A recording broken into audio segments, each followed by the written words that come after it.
Hi. So this is the launch show of Felting Fun with Jo and Steph. So, well, I'm actually quite excited. Are you excited, Jo? I'm really excited, but Steph and I were just saying we've actually literally spent all morning trying to wrestle with the technology. It's been more me wrestling and Steph just going, breathe, breathing, you'll be fine. And now I was just saying I've got to remember just to look at the camera and not look at Steph over there because it looks like I'm not speaking to her anymore. So yeah, it's like getting used to the camera. It's just like being on BBC Breakfast and looking at the right camera. Exactly like that. I get ideas above the station. I've been on BBC Breakfast loads of times. Oh, me too. Not. Not. It's weird though, isn't it? Like just like talking to a black dot. Yeah, I know. It's just, and exactly. Well, mind you, there was one thing which was saying if you actually look at yourself continually, apparently that's more depressing than looking at a black dot. So, I couldn't believe that. Yeah, apparently, obviously, someone's done some sort of a focus group on that. Oh dear! I'll just look at the black dot. Yeah, black dot. Brilliant. Okay. So what the hell are we doing here? We thought what a great idea it would be to actually come on and talk over the next months, because we're going to come on once a month, and actually go through all the different areas of needle felting. And we've done a little straw poll, the sort of things that people want to know about, but we'll give two different views. So to every, there's more than one answer to all of the questions that everybody has, but we thought we'd give our two different views because we do it from a different viewpoint, don't we? Which is a good thing. Yeah. No, it'll be really interesting, and I think it's fair to say that you've been felting a lot longer than I have, so you'll have experience of things that I've not even looked at or tried. But I make kits which you don't, so we've got couple of different and also you have a huge variety of crafts that you do, and I just do needle felting. I mean, I just do needle felt. I mean, over the years I've dabbled with different crafts, but this is my focus, needle felting. So once again, you might be thinking, I'd bring a bit of this in to help with that, and I go, I hadn't thought of that because it's funny. When I was sorting out the stuff that you can see above my head, so there's some jars of thread, and that jar there has actually got pom-pom makers in it. And then the thing next to it behind the toadstools is needles, and there's crochet. And I was thinking about day and thinking, honestly, it's been so long since I've done any of these other crafts, and why is that? Yeah. Because I've been needle felting. So perhaps this is something to do with my brain, but when I looked at those jars behind you, I thought they were licorice all sorts. Oh, did you? Well, the Bertie Bassett's. Yeah. I do love a licorice all sort. Yeah, I don't mind them. Yeah, the ones with more colour and less licorice. Oh, you see, no, big licorice girl. Love a licorice. Oh, you say licorice, I say licorice. Oh, that's interesting. That's the difference between East Linton and Tooting. See? Oh, there you go. Yeah, not a big fan. I think might have been Andy's dad that used to eat it to keep him regular. Oh, right. Yeah. I think you can buy it from the chemist, actually. Anyway, I knew this would happen. We're already digressing. Completely off track. I love it. Okay, so we were going to just talk basics today, weren't we? Just to do a nice little intro in. And also to mention that because it's the launch show, we're going to do a little bit of a giveaway as well, because we are going to be launching on the Crafty Kit Company YouTube channel and also the Tootique YouTube channel. And if everybody on our respective channels likes the video and subscribes to our channel, they automatically get entered into a draw. So we'd love you to do that anytime you like. So I am gonna excuse me, got a frog in my throat. I have a video tutorial on a giraffe who looks like he's in a yoga position. In fact, talk amongst yourselves. I'll go and get one of them so you can see. Well, I'll tell you what. I'll just show you what I'm giving away. So this is actually the finished sample of what you'll be making if you are a member of the Crafty Kit Club. So this is what you'll be making when you receive your March box. That's March 2022, in case you're watching this sometime in the future. So our giveaway from the Crafty Kit Company will be what we call a treat box. So you don't need to be a member of the club to receive this, or if you wanted to order a treat box, you can order the treat boxes online, and it's basically everything that you would get if you were a member, but it's a one-off box. Mm-hmm. So this is our prize, and it is it's an Easter egg. This is what you make with everything that you get in the box. So it's a decorated Easter egg. Love it. Country garden. Yeah, love it. And yeah, so that'll be what we will be giving away to a random liker and subscriber. It's the same thing on YouTube, isn't it? Yes. So there you go. Yeah, yeah. So this is my giraffe called Prince. He's called Prince because he's purple, obviously. Oh, I didn't get that. Aha! But basically, I've done an online tutorial which takes you through absolutely everything. It's 9 hours long. I mean, so that's what I'm giving away. It's an online. You can do it at your own pace. Tells you exactly what you need to do, all the different techniques, etc., to produce prints. So yeah, like and subscribe. Price. So like the video, subscribe to the channel, and you're automatically entered in as well. Excellent. Okay, right. So what we're going to talk about? Basic shape. I've got written down here. I'm looking down, which is probably very unprofessional, but I've got basic shapes, firmness, curved stark cones, and I think that's just in general, isn't it? People. I mean, I think we're going to assume that at this stage, people have at least picked up a needle and then gone, "What do I do?" And the biggest thing I get asked when I do shows and have my little demo table is I've got a kit and just don't know where to start.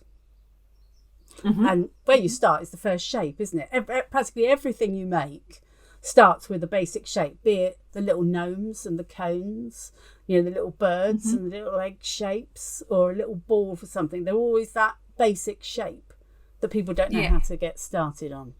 Just don't know how to get started.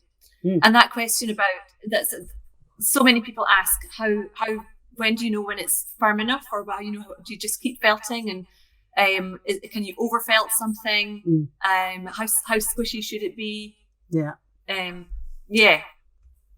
So it's a difficult one to answer as well, that one, isn't it? Because how long is a piece of string in terms of firmness and things? Because I always say it's the Russian type of needle felting which do it all. Everything's rock hard. Yes. And I don't necessarily do everything rock hard. I do things rock hard when I need to, but like I've made little fishes before now which have been really soft and light and everything, so but we will go into that. So first things first then, how to get started, shall we? I've got a bit of core wall here because I was going to do my classic. If I go over to my overhead thing, and you will still be on screen. This is the new studio, guys, so bear with us on this. It works.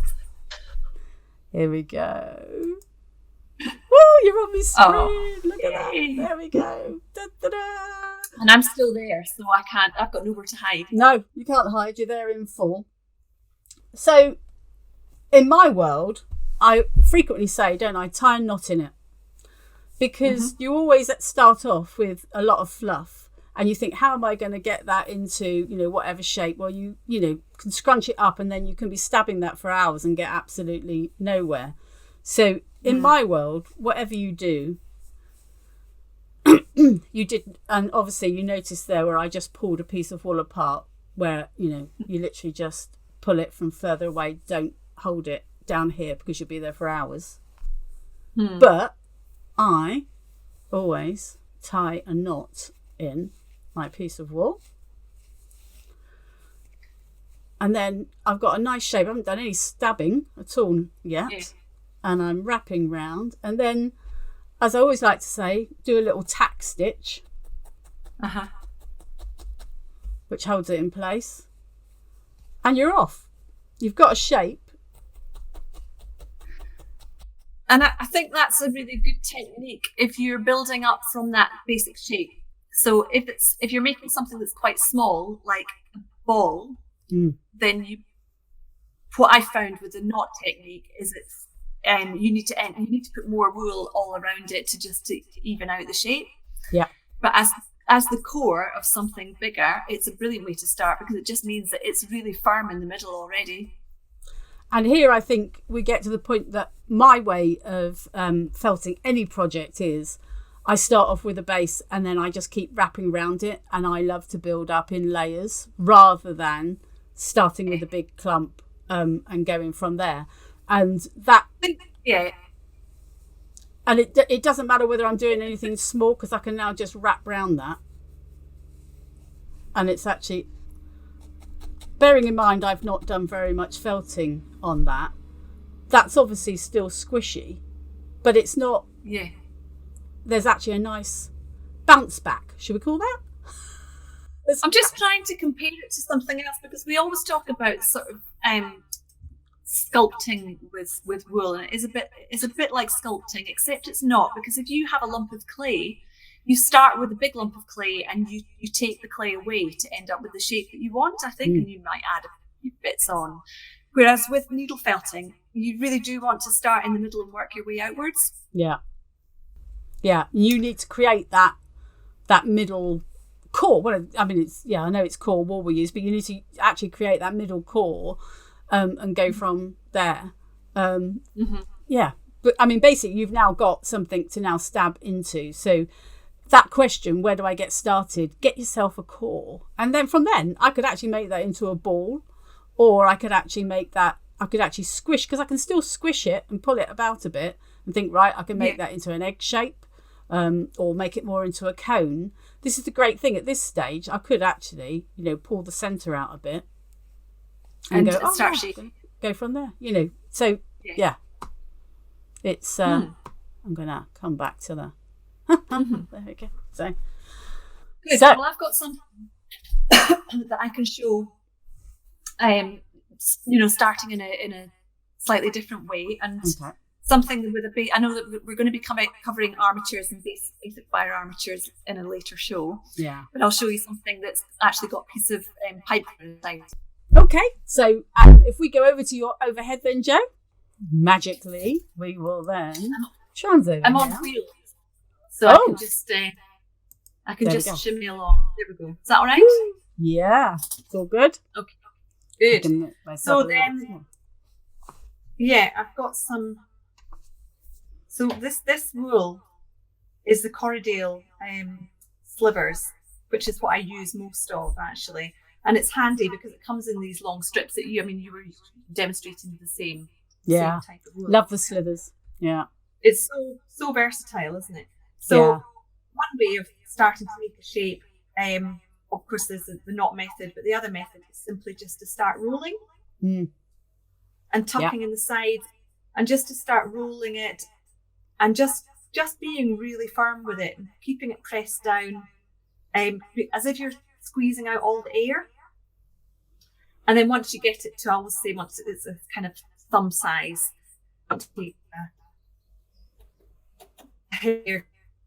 just give it a poke all over, which I think is what you describe as tacking. Yes. And it's just everything kind of stuck together. And then you can keep going, rolling and tacking as you go. The one thing to watch with this method is that your sausage doesn't get longer and longer and longer and end up being literally a sausage, and that's fine if that's what you're making. But if you're wanting to make a ball or a round shape, you do need to kind of keep tucking the edges as you go. So I quite like this method because it does make it really firm in the middle and really nice and smooth as well. And it's neat to start with, isn't it? That makes it nice and neat. Yeah. Yeah, nice, neat, smooth shape. And the other thing the other way of starting quite a few of our kits. So this little guy was actually one of Alison Rumble's first projects that she did for us a few years ago. And polar bear, he's really soft and squishy. So these kits were really good, or they are really good for beginners, because there's not hours and hours of felting in these. But the way that this was put together was with a pipe cleaner. And as I said, we are going to talk about armatures and pipe cleaners and so on in a later show. But the basis inside this guy is this twisted pipe cleaner. And the wool is literally wrapped around the pipe cleaner. And the great thing about pipe cleaners is that fibre sticks to it, doesn't it? Around that. Aren't they called? Exactly. I think, isn't it Heather says they're called chenille something or others, aren't they? They're not called pipe cleaners? Chenille sticks, because pipe cleaners, I guess, were used or are used for cleaning pipes. And not many people use pipes these days. Yeah. So yes, around the pipe cleaner, and then you do need to be a bit careful at this stage, because tips of needles and pipe cleaners don't get on very well together, and you're liable to snap the end if you're not careful. But the really good way of starting off something kind of a basic shape, or any of the kind of the sleepy creatures that need to be curled up, or really if you want to make a cross. Sorry. If you want to make a croissant, that's a good. Oh yeah, perfect, isn't it? I mean, just say it's a perfect way of starting off that curve, isn't it? Because it's one of the things that I think people struggle with doing the shapes, but this is a perfect way to get that going. Exactly, and then you just keep building up the shape, as I say, from the inside out. So, yeah, there's a few different ways of starting there. Now, Steph, if I come back. I've just turned myself. I'll tell you what, this is fantastic. Oh. I've got you upside down. I've got me upside down, and this is. There we go. We're back. I love it. Yes, the Gremlins are definitely with us. We'll get it sorted out next time. I quite like that bit hanging from the ceiling. Oh yeah, absolutely. No, I love the wing it. Definitely wing it right. I'm down in my den studio at the moment, and I have a cat sort of like banging at the door to get in. And is your little one still around? Or I think she's gone back out because I wasn't giving her enough attention. No. Bless. So one of the things we were saying before we were coming on was about our first project we'd ever done, and our most recent project. Oh, yeah. And I had to say, well, I don't actually have my first project because I very conveniently gave it away. But it was, I did a cookie cutter, which was like a little heart, and I felted into that, and I made a brooch out of it, and that was my first ever, project, isn't it? That I. And when was that, Steph? Ooh, wow! I mean, it must be about 5 years ago now. Yeah. Okay. Yeah, I think it was about 5 years ago when I very first found needle felting and decided that what I actually wanted to do with the animals, like the ones, but which way they go. I always say I never make a very good weather girl because I never know which way I'm supposed to be pointing as to where everything is behind me. But yeah. Oh. Because the cameras are always the wrong way round, aren't you? And you always go, oh, that side. Yeah. There you go. So actually, in terms of how long you've been felting, 5 years. It's maybe a year-ish longer than me. But I think you've done a lot more of it because I've been doing other crafts. That's the difference of me just focusing on one craft, and I decided it was going to be my job. And I am a full-time needle felter. That's what I do. Yes. Whereas you create kits, train people, and in all the different ranges. So that's why it's a really good, I think, combination between felting is brilliant for if you want to have it as one of your crafts. Or like in my case, for me, it's art. I've taken it to that level. So, yeah. I think people are always amazed at how quickly they can get really very good at felting. Yeah. I still was shocked the first time I did a little rabbit. And I remember running downstairs and going, it actually looks like a rabbit. Oh, my God. So do you have something from the early days there? So the only thing I have from my early days was when I decided to design a little brooch, which was bring him into camera, which is a little sleeping baby dragon, which he's got a little brooch thing on the back here, and you see such a talent. So that was I'll show you mine. Okay. Now you've shown me yours. And I know there's no judgment round here. So this was made from a kit I bought on Amazon. Yes. And I just thought, what is needle felting thing? I'm gonna have a go. So I bought the kit and I made this, and I was actually really chuffed with it because it It's kind of really looked cute. like It does. I can see that it's a giraffe. No, it's a cat. Yeah.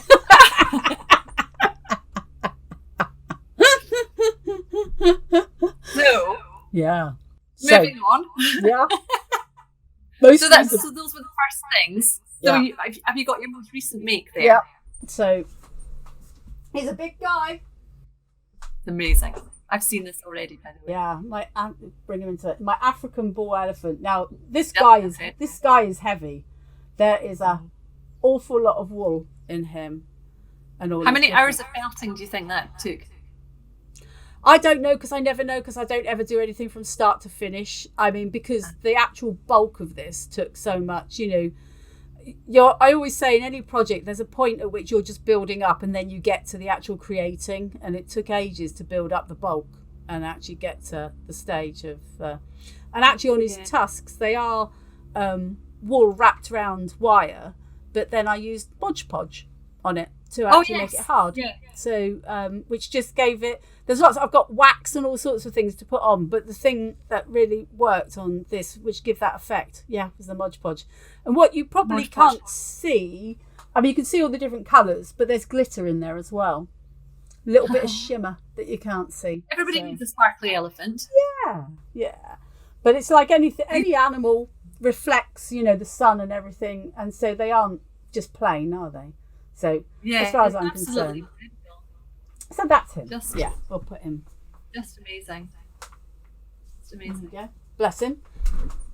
So have you got yours? And I have. So my most recent make was a wonderful workshop that I spent with Xenia, who's a lady moth, and her work is really kind of quirky. Beautiful. And she's one of these really firm felters. So it was really good to learn from her. I love that. I absolutely love that. It's just gorgeous. Really, really cute. It's very firm. Very firm. It does have a wing on the back as well, but it's not. We just decorated the front. And the kit that she supplied, really, really, attention to detail. The kit that she supplied came with the log, which she painted herself, and she doesn't like using glue. So the owl is actually, it's a really good technique. So there's a cocktail stick, and she drilled a hole in the top of the log, and then the cocktail stick goes into the hole, and then you just literally plug it in. You kind of screw it on, and it just works, I think. And then you don't need to use any glue. But it's interesting, isn't it? Because you say that about not using glue, because I don't like using glue. But I always think it's because I'm useless with glue. And if I get glue, it'll just be all over me and everything else, and the piece will have nothing on it. So I'm convinced that's why I first sort of steered away from glue. But it's funny, isn't it, how some of us think, no, I'd like to not use glue, and somebody else does use glue. And once again, it's like something came up this week when someone was saying, you shouldn't do this and you should do that. There is no shouldn't or shoulds. If that's the way you prefer to do it, then that's the way you prefer to do it, It's all good. Yeah, it's whatever works for you, whatever that you're looking for, to be honest. And I've made friends with glue, and I will use glue, and it needs it. And in fact, this month's club box, which is the Bertie Bunny, are attached with a piece of wire, glue in there as well around the neck, just to keep it all really kind of stable. And I think that's okay. So. Yeah. yeah. I don't have any hard once again, it's just wherever, and if that were, that little mushroom I sent you for Christmas, those little blobs of glue. Yeah. Really? Yeah. I didn't know that. Yeah. So this is what. Yeah. So the little blobs, on the mauve one there, those little, but they're glue, and it is a little hot glue pen, but it was like a little syringy type one, so you could actually literally just get blob. Yeah. I can see that now. That's amazing. So they are. Yeah. Do you know when I first looked at it, I thought that it was glass beads that had been sewn on. And then I looked more closely and I could see that actually, no, they're all different sizes, and that makes complete sense. So gorgeous. I will use glue. There you go. Yeah, absolutely. Are you keeping track of the times? I am. And, in fact, we are pretty close to the, we've done about 25 minutes. So, yeah, pretty close. So so the one other thing that I was going to mention, because there is a second little competition. Oh yeah. And all I'm going to say is his name's Fizz, and he's the prize, and then he's going to go away again, and we're going to leave it there. Say no more. Say no more. Coming to a kit near you soon. Yeah. Always saying no more about him. And he's gone. Oh, God. Brilliant. So, the only other thing that we were going to mention was like the firmness, weren't we? But as we said, I think the lady moth pieces there, which are really hard. And I absolutely think, and like, whereas the squishy, lovely, sleepy doesn't need to be hard, and it's nice and squishy, and that gives you a chance to actually really get going and produce a fabulous piece really quickly. And I think when you're starting, that's the most important thing, isn't it? Produce something that you like really quickly, and it's such an encouragement to get on and do the next piece. There's plenty of time to learn to do things rock hard. I find obviously my bigger pieces, they have to be hard because they have to be self-supporting and everything, but exactly. And as a beginner felter, not knowing how long you need to felt for is just a kind of, it can throw people a little bit. So I think the thing is just not to worry about it, and you're happy with the process and with the actual the thing that you're creating, then there's no right and wrong answer. I think over time, the things that I felt have become more and more firm. Yes. Because I'm more confident about, getting them really firm in the core, either with the knotting technique or with rolling really tightly, really help just to be firm. You're just adding thinner layers, but if the core is really firm, it's going to get you off to a really good start. Yeah, absolutely. Go from there. So brilliant. Lovely. Good. So what's in our show, Steph? Sorry, say again? What's in our next show? Well, so I'm looking down the little list. So the next show, we've got needles and tools. So I think that's kind of more of the basic tools, because I think tools we can go on to a blue in the face, because there's like a carding machine over there. We won't be going into that, but more the little bits that we bring in. But you know what, Steph? I think people would love to see your carding machine. So my range of tools is really quite basic, because the tools that I use need to be used by the people who buy our kits. So, and because you're an artist, you use different tools. So I think that people would love to see the full range. The full. There you go. Yeah, the full. Yeah. And also, we say needles. People always do the what needles, when, whatever. Well, absolutely, we'll go into that. But we'll also talk about what our favourite ones are and because they'll be different. And I have 2 needles that I use for practically everything, and then just occasionally use something else. And I think often people are quite surprised about things like that, but we'll go into that in our next show. Exactly. I always reach the same 2 needles as well. Yeah, funny, isn't it? Be interested to know if they're the same ones. Yes. Well, tune in next time and you'll find out. Exactly. Same time, same place. Brilliant. Excellent. Okay. Well, I think that's it. I think we've got to the end of our launch show. And Yes, that was fun. that was good. It was good. I like it. So it'd be good for everybody to comment below and tell us what they thought, what they're looking for. If they need anything else, we will respond. Great. Okay. See you next time. See you next time, everyone. Bye.